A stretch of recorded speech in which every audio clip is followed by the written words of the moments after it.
Почитувани представници на медиумите, благодарам за присуството. Почитувани граѓани, деноје во државата се случува тоа на што предупредивме, и тоа уште пред неколку недели, а тоа е дека порастот на цените на енергенсите, на дериватите, на нафтата, на бензините ќе повлече поскапување на сите прво прехранбени продукти, понатаму на се друго во државата. Нафтата беше 71 денар, сега е 95,5 и граѓаните веќе се жалат дека имаат проблем, дека не може да наполнат ниту една кошничка, дека едноставно не може да се прехранат. Поскапени се основните прехранбени производи, јајцата, месото, млечните производи, овошјето, зеленчукот, а знаеме дека кога тие продукти еднаш ќе поскапат, назад цените нема да се вратат. За жал, владата не направи ништо, не воведе ниту една мерка да им помогне на овие категории на граѓани. Гледаме како земјите во регионот се справуваат. Потребни се мерки како што ние и нашата влада имплементираше и воведуваше за време на справувањето со кризите. За време на ковид кризата, тогашната енергетска криза, кога почна војната во Украина, поради тоа што само со такви мерки, директни кон одредени категории на граѓани, посебно најзагрозените, тие кои што сега најмногу се жалат, што е очекувано дека не можат да се прехранат, најсиромашните категории, пензионери, социјалните случаи, семејствата со многу деца, најслабо платените работници мора да видат некаква помош од државата. Еве, например, вчера го слушнавме хрватскиот премиер, воведува конкретни мерки. Освен што се ограничија цените на горивата, на бензините, на гасот, одредени категории на граѓани добија помош. Земјоделци, социјални случаи, рибари и така натаму. Тие на кои што најмногу им е потребно. Во нашите влади, за време на соочување со кризите, беа поделени 2 милиарди евра директна помош кон граѓаните. И тоа беа овие најзагрозени категории на граѓани. Дополнително имаше помош за ученици, за студенти, за луѓе со посебни потреби и така натаму. Што направи нашата влада? Намали само ДДВ на горивата, но не сака да се скрати од сопствените приходи од луксус, затоа што кога ќе намалите ДДВ на нешто на што цената веќе основната цена пораснала, вие не го намалувате приходот во буџетот. Во најмала рака останува ист. Значи има пари за луксузирање на владата, а нема директна помош кон граѓаните. Дополнително оваа мерка, само со намалувањето на ДДВ-то на горивата, никако не ја чувствуваат како бенефит компаниите. Зошто? Поради тоа што компаниите имаат поврат на ДДВ-то од горивата. Тоа значи дека тие пари, колкав и процент да се ги вратат, нив им представува тежина основната цена на горивата, која што зависи од светските берзи. Значи компаниите, меѓу кои транспортните, и во другите сфери, кои директно учествуваат на модифицирањето и растот на цените на сите други производи, практично немаат никаква помош. И единствено што може да се очекува, да има континуиран раст на цените, кој што да ве потсетам, уште крајот на минатата година, почетокот на оваа година, пред почетокот на војната во Иран, практично беа во раст. Значи ова е само еден дополнителна причина зошто кај нас цените ќе растат. Апелирам. Сметам дека владата мора да направи две работи. Прво да ги прифати нашите мерки. Поради тоа што тие се тие мерки кои што реално ќе дадат некаков резултат и цените на горивата ќе се намалат, а ќе се стави на некој начин и пречка во дополнителниот раст на цените на храната. Да се намали, освен ДДВ-то на горивата, да се намали ДДВ-то на основните прехранбени производи на 0%, да се намали акцизата за 4 денари. Тогаш ќе има вистинско поевтинување на горивата, од кој бенефит ќе видат и граѓаните, поради тоа што граѓаните сега не гледаат бенефит од намалувањето на ДДВ-то, поради тоа што и покрај намалувањето на ДДВ-то цените порасна.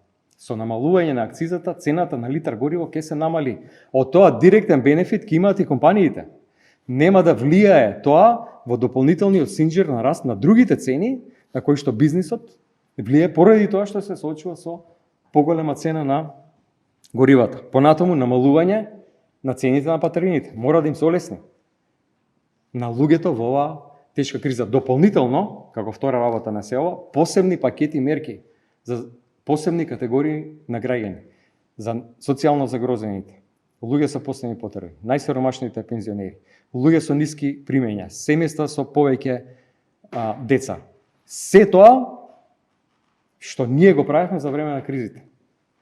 Лесно е, нека види премиерот во архивите на владата, има таму како работеле нашите влади за време на кризите и нека им излезе во пресред на граѓаните. Се надевам дека ќе си ја надмине суетата и ќе свати дека ниту има визија, ниту има капацитет да ја води владата, кога кажавме дека овој буџет кој што го предлага оваа влада ниту е развоен, ниту има капацитет да се справи со евентуална криза, како да предвидовме дека криза можеби ќе има, дефицитот е веќе пораснат од предвидените 3,5% е пораснат на 5,1%.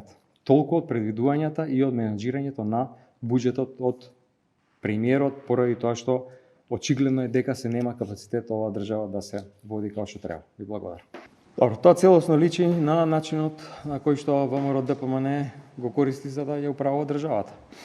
Партизација, контрола на луѓето, исклучиво партиски ветинг на луѓето кои што треба да бидат поставени. Ништо друго, никакво изненадување, тоа е начинот на кој што се менаџираат сите процеси, за жал. Што се постигнува со тоа? Целосна контрола на институциите, но за жал младите се бркаат надвор. Треба да се испита зошто е тоа така, нека постапат надлежните институции. Јас еднаш коментирав дека ништо друго не може да се очекува од гувернер, човек кој што блокирајќи ги сите одлуки у градот Скопје, дека беше претседавач на Советот, градот потона во ѓубре. Знаете како беше. Тој е директниот виновник за сето тоа. Така да нека постапат институциите, нека анализираат зошто е тоа така.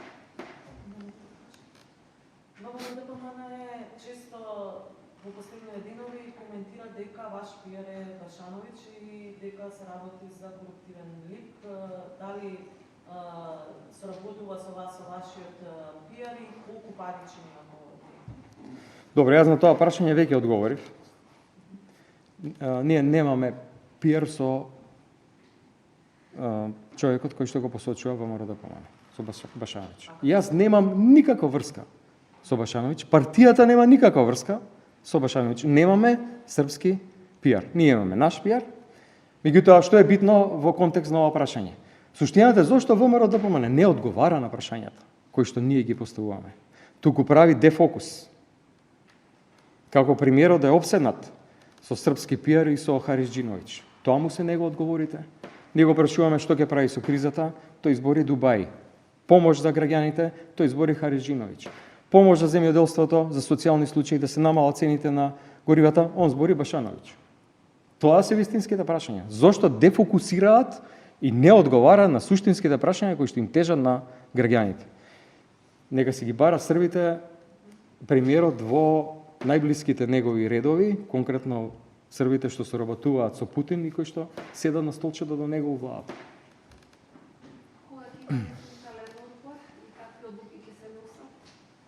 Централен одбор ќе има во текот на утрешниот ден, закажан е за утре навечер во 19 часот, освен неколку точки редовни во однос на информирањето, кооптирање на членови на Централниот одбор. Јас ќе презентирам новата предлог програма на партијата, на која што ќе работат и членови на Централниот одбор во следниот период, а е припремена од стручните комисии во различни области, во сите сфери, за да граѓаните знаат какви политики ние ќе предлагаме во следниот период. Тоа ќе биде процес кој што ќе заврши и ќе се финализира со усвојување на таа програма на Конгресот, кој што ќе се одржи на 7 јуни.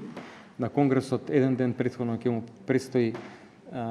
му претходи меѓународниот состанок Скопска иницијатива со регионалните сестрински партии, со кои што ќе потпишеме заедничка платформа за борба против авторитарни режими, борба со корупција и европска интеграција на регионот, пошто очигледно дека сите се соочуваме со истиот предизвик. И таа програма детално ќе образложам на брифинг со новинарите после утрешниот состанок, кој што ќе го закажеме или за четврток или за петок.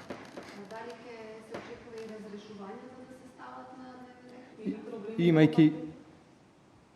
Имајќи предвид дека постојат повеќе механизми, прво ќе дебатираме за тоа кој ќе го превзееме, после тоа ќе дебатираме за тоа.